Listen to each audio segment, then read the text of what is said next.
Le plus simple pour te raconter notre route jusqu'à Téhéran, c'est de commencer par le début. Salut à tous, je suis super content de vous retrouver. Je vais faire une intro un peu particulière. On est à Tabriz, on est en Iran. Et là, je vais vous reprendre le voyage, je vais vous partager l'itinéraire jusqu'à Téhéran, vous faire découvrir l'Iran. Mais avant, j'aimerais faire une petite mise au point, vous raconter notre passage de frontière, parce qu'on est arrivé en Iran hier. Et ça a été plutôt compliqué, on va dire, fatigant. Et on s'attendait pas à ce que ce soit aussi fatigant des deux côtés. On a mis 6 heures pour passer la frontière. Donc déjà, quand tu arrives côté turc, il y avait plein de camions. La frontière, faut dire qu'elle est en travaux. Donc on trouvait pas l'entrée. Les bâtiments sont en construction, c'est un bordel sans nom. Donc déjà quand tu arrives à une frontière et qu'on te dit il faut pas rentrer par l'entrée mais toi tu rentres par la sortie, donc ils nous ont ouvert la grille avec le gros panneau interdit là où tous les camions iraniens sortaient de la frontière. Donc nous on est rentré là-dedans et après là on y a passé 3 heures, 3 heures et demie, épuisante, tu sais pas où faut aller. Donc t'arrives, c'est un peu chaotique, tu fais tamponner ton passeport, après on te dit ouais tu vas là, c'est vraiment Astérix et Obélix, tu sais, tu vas à droite à gauche. On a eu à payer des amendes de 40 centimes qu'on a prises à Istanbul, on sait même pas pourquoi. Tout le monde côté turc a été extrêmement sympa, ils ont été très gentils. Ils nous ont aidés, extrêmement bienveillants. Même les policiers nous ont pris avec eux, ils nous ont emmenés dans leur bureau pour qu'on puisse aller aux toilettes. On se dit non, vous allez pas aller aux toilettes là, c'est sale. Bon, moi j'aurais pu m'en accommoder, mais bon. Tout ça pour dire, ils ont été très sympas, mais ça a été une galère. La moto de Mathilde, on a dû la passer au X-Ray. D'habitude, ils passent les camions. Nous, on a dû passer la moto. On sait même pas pourquoi. Tout ça, évidemment, sous la pluie. 3 heures à attendre. Le X-Ray, c'était un X-Ray mobile. Donc, c'était même pas un bâtiment. Donc, sous la pluie, à attendre et tout. 3 heures. À la fin, on allait même repartir. Il dit non, il y a aussi une amende pour Mathilde, 40 centimes. Je lui dis, le mec, vraiment, ça faisait 3 heures qu'on était là. Il voyait qu'on était au bout. Il dit, mais on peut payer par carte. On lui dit, on a même plus de cash, on n'a plus rien. Et là, franchement, le geste, il était super cool. Il nous a fait un billet de 10 TL. Il nous a dit, non, this is help for you. Et voilà, il nous a filé 10 TL pour qu'on aille payer l'amende et qu'on puisse partir. Après on est arrivé côté iranien, c'était aussi très compliqué. Et tu passes la frontière, les militaires ils arrivent, ils te demandent d'ouvrir tous tes bagages. Donc on commence, t'es un peu perdu, il y a 3 militaires autour de toi, et puis il y a d'autres gens qui viennent. Et en fait les autres c'est des tourist guides, c'est des gens qui disent I want to help you, I want to help you, ils veulent t'aider mais en fait ils veulent surtout que tu payes. Et eux ils font les formalités. Et moi j'avais pas envie de payer par principe, et puis parce que je voulais les faire moi-même. Donc le ton il est quand même un peu monté. Voilà, ça n'a pas été agréable. Ils n'ont pas été méchants mais ça n'a pas été agréable. Ils nous ont dit oui on va vous faire repartir. Je vais aller voir mes collègues, je vais leur dire de ne pas vous laisser passer, etc. Ça a été un peu chaud. En fait ils nous ont juste pas aidés. Ils nous ont mis des bâtons dans les roues. Personne nous disait où fallait aller. Tout le monde faisait la gueule. Il y a même un fonctionnaire à un moment qui a commencé à s'énerver. Il a mélangé mon carnet de passage en douane, le passeport de Mathilde. Ça a été assez chaud. On a passé 6 heures à cette frontière. Il faut vous dire aussi que quand vous passez la frontière, après il y a encore des choses à faire. Votre assurance véhicule elle marche pas, donc il faut acheter une assurance véhicule sur place. Exemple typique, l'assurance on a payé 35 $ par moto pour un mois et les mecs à la douane ils nous ont demandé 130. Donc voilà, faut dire non, mais ils sont extrêmement insistants. On arrive quand même dans un autre monde, c'est-à-dire qu'on n'a plus internet, il faut un VPN si vous voulez utiliser WhatsApp, Google, tout ça.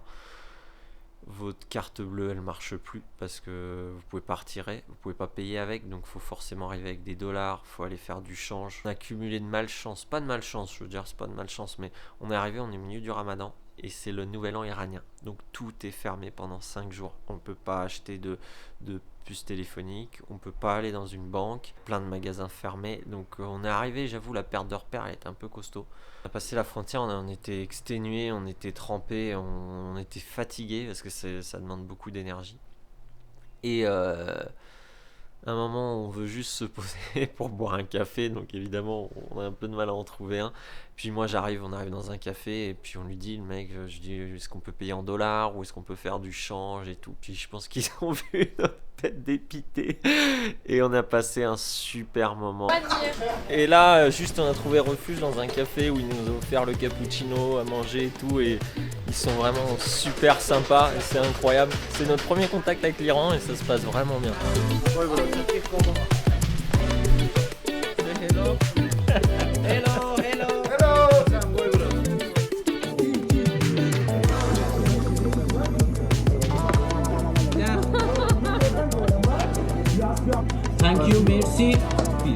Donc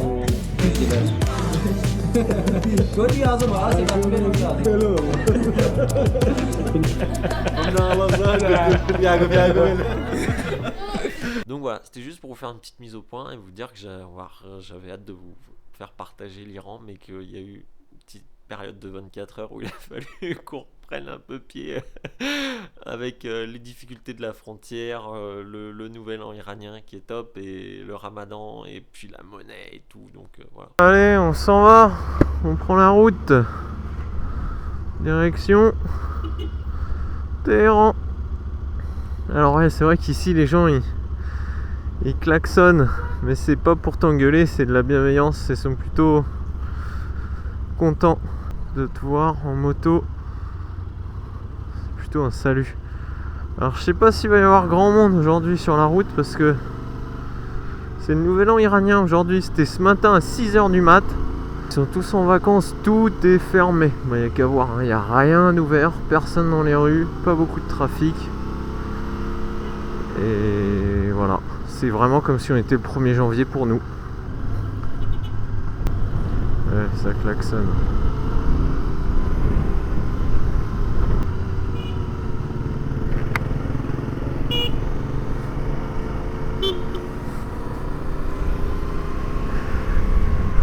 Bon, la conduite ici, c'est plutôt genre, faut voir ça comme, comment dire, de l'eau qui s'écoule, tu vois. Il n'y a pas trop de règles. Des fois, il y a un petit ruisseau qui vient de la droite, c'est une voiture qui s'insère, il n'y a pas de clignotant, mais tu roules tranquille, c'est fluide, mais il faut s'attendre. C'est les grands spécialistes de la voiture sur la droite là, qui s'insère comme ça, tout doucement, sans clignot, mais un peu traître. Mais une fois que tu es habitué, tu roules doucement, faut juste être dans le flux, et faut pas vouloir être très attaché à la rigueur que tu peux avoir parfois en Europe, quoi. C'est tout. Mais il n'y a pas d'agressivité, il n'y a pas de méchanceté. Ils sont plutôt tranquilles.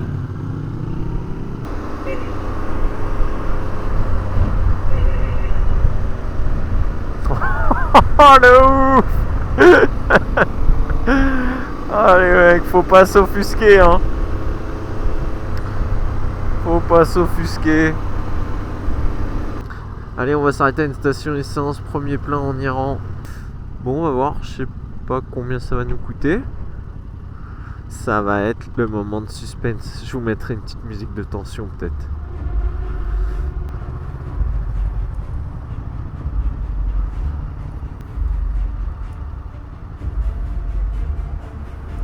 Hello, you speak English? English? We would like to put benzene.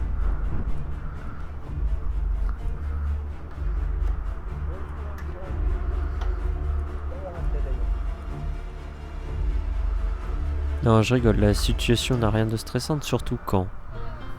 Hello. France. Welcome to Iran. Thanks. Arabic. Thanks. France. French. Thanks. We are going to Téhéran, Ispahan, and Shiraz. How are you? I'm very glad to see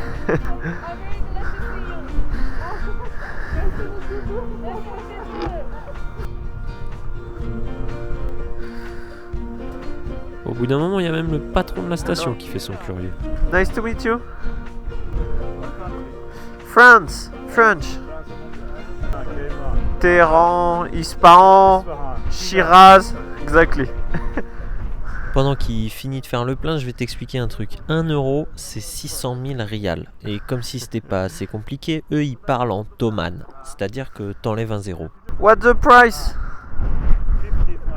55 for two? 1,000 riyals. This is reals? Riyals. Tomane. Toman or reals?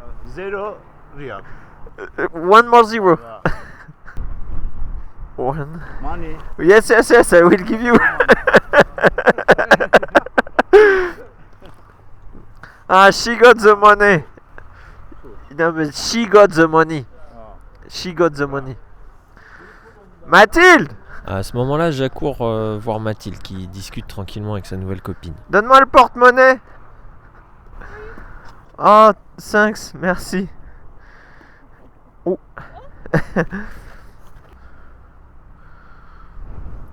À ce moment-là, clairement, j'ai toujours pas compris combien je dois lui payer. How much is it? That's okay? 1015 c'est le billet de 100, un seul billet bleu. 1 million, ça veut dire 1,50€. On a mis 1,50€ pour faire les deux pleins. Je sais pas le prix au litre. Putain. On roule gratuit. Il est temps pour nous d'admirer les premiers paysages iraniens.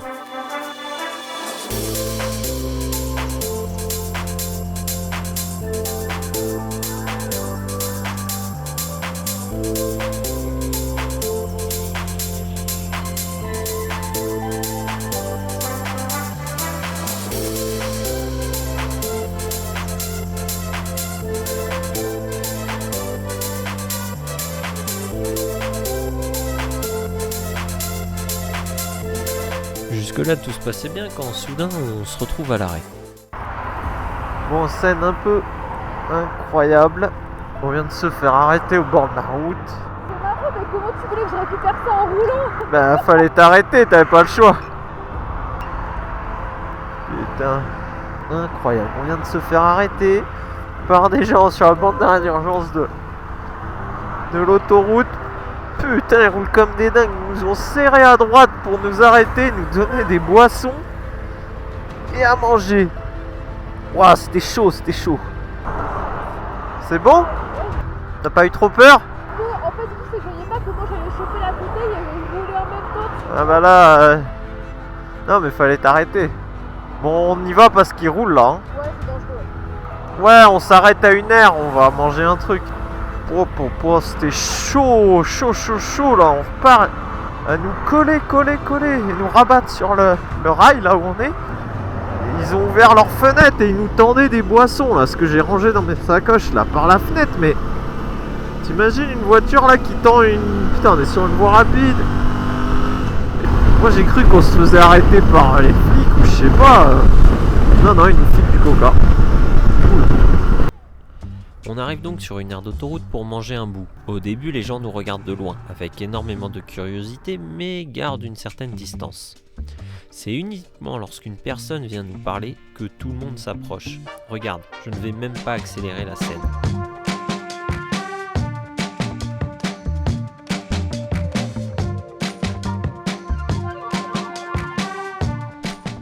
D'où venez-vous ? Avez-vous besoin d'aide ?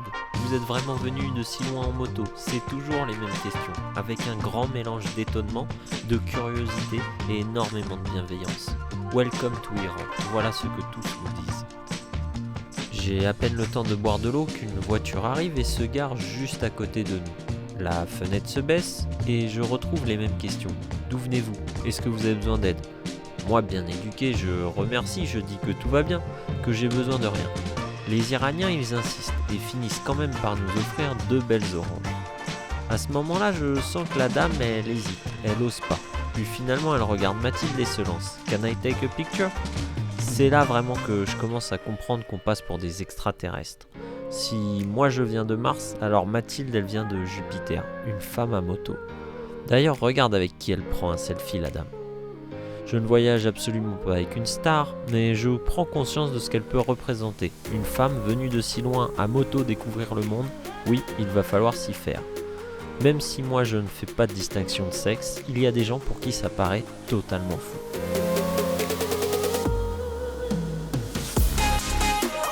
La voiture est même pas partie qu'une mère et ses enfants abordent de nouveau Mathilde. Encore une séance photo pour les mamans, mais cette fois aussi pour les enfants.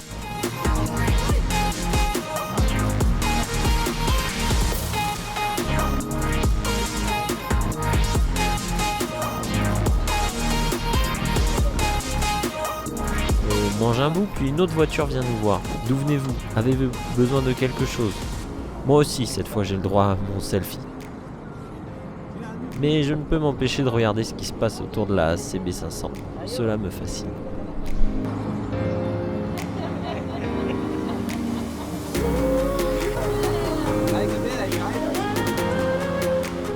se prépare à reprendre la route, mais avant ça, même le boulanger de la station, il a un cadeau pour Mathilde.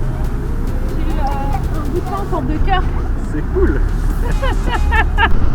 on arrive à Téhéran, ça commence à être un peu plus sport. Il y a du monde. Un peu leur style quand même, hein. Faut un peu défendre sa place parce que... Ouais, ils ont un style où il passe quoi. Il a envie de passer, il passe. Voilà, regarde là à droite, typiquement. Hop, il empiète, il passe. Allez, voilà. Donc pareil, là à gauche tu le vois pas, mais dans le rétro il va passer. Je vais me décaler un peu, mais voilà. C'est... Voilà, ils cherchent à passer les mecs. En vrai, une fois que t'as compris, bon bah, tu laisses faire. Par contre, ce qui est pas toujours facile, c'est que je pense que, comme il n'y a pas de moto de grosse cylindrée ici, ils ont vraiment pas l'habitude d'évoluer avec nous au milieu de la circulation. Je pense qu'ils ont aucune notion de ce que c'est qu'une moto en plus.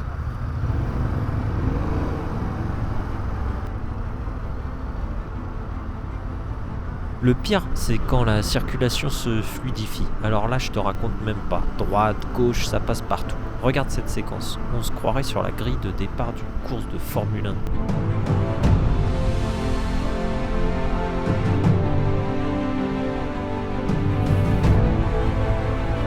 Enfin les drapeaux, enfin un monument qu'on reconnaît. Là, il n'y a plus de doute, on y est.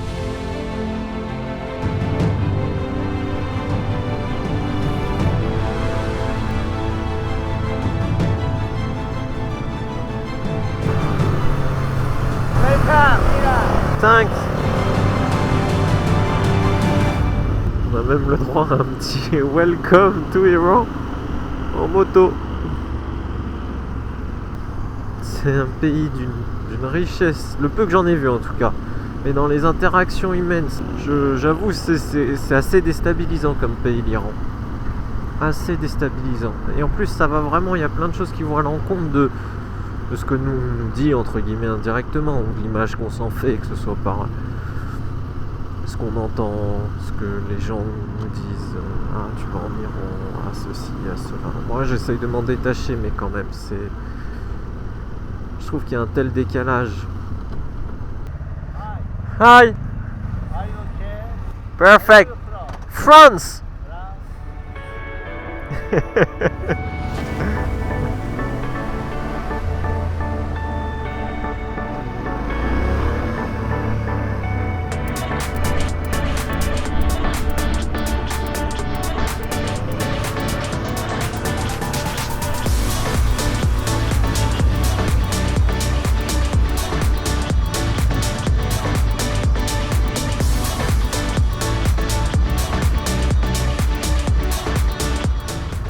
Sorti de la folie du trafic de Téhéran, on finira par trouver refuge dans le calme d'une auberge de jeunesse en plein centre-ville.